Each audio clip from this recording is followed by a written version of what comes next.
Let's rant with this report. Canada denies 13,000 Nigerians asylum. Just Canada alone has denied 13,000 Nigerians asylum. UK have not released their own data. The US are yet to release their own data. Other European countries and Western countries are yet to release their own data. Just Canada alone.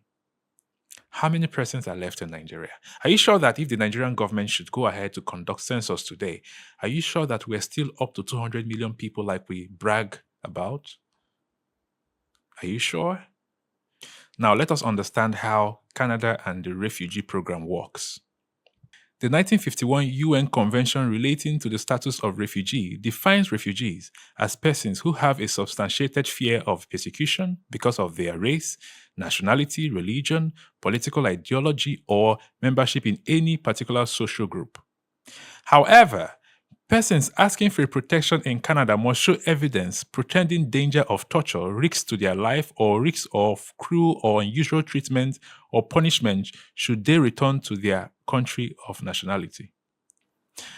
But wait though, let us understand this thing. What other life-threatening events does Canada need before they can approve for Nigerians to run into their country and seek asylum? What other evidence do they need? The hunger in Nigeria alone is life-threatening. Nigerians need protection from what is happening in their country. The economic hardship in the country is enough. I don't even understand what other life-threatening event that is way bigger than hunger and starvation. The fact that you don't even have hope where your next meal is going to come from is life-threatening. Is it until they point a gun to your head? Everything in Nigeria right now is life-threatening. Almost everything. Yeah? There's nothing you touch your hand now that you can afford. And then you can't just go out comfortably without being bothered about your security. Let's don't talk about the insurgency in different parts of the country, the crisis here and there, the economic hardship on top of everything, and the way the government is managing the affairs of the country. All these events are life-threatening already. If the Canadian government, unless they don't want to approve for Nigerians, they don't want Nigerians to flood their countries, because having about 13,000 Nigerians in your country alone, let's don't talk about the people who have gone there under education, the people who have japa, the people who have moved to other countries with different other reasons. Let's don't look at that numbers first. Just imagine taking in 13,000 Nigerians seeking asylum alone. So I can understand if they start rejecting their applications. But saying that they have investigated and there are no reasons to approve their applications to run into their country to seek protection, that's not true, because that's not true. Everything is happening in Nigeria currently.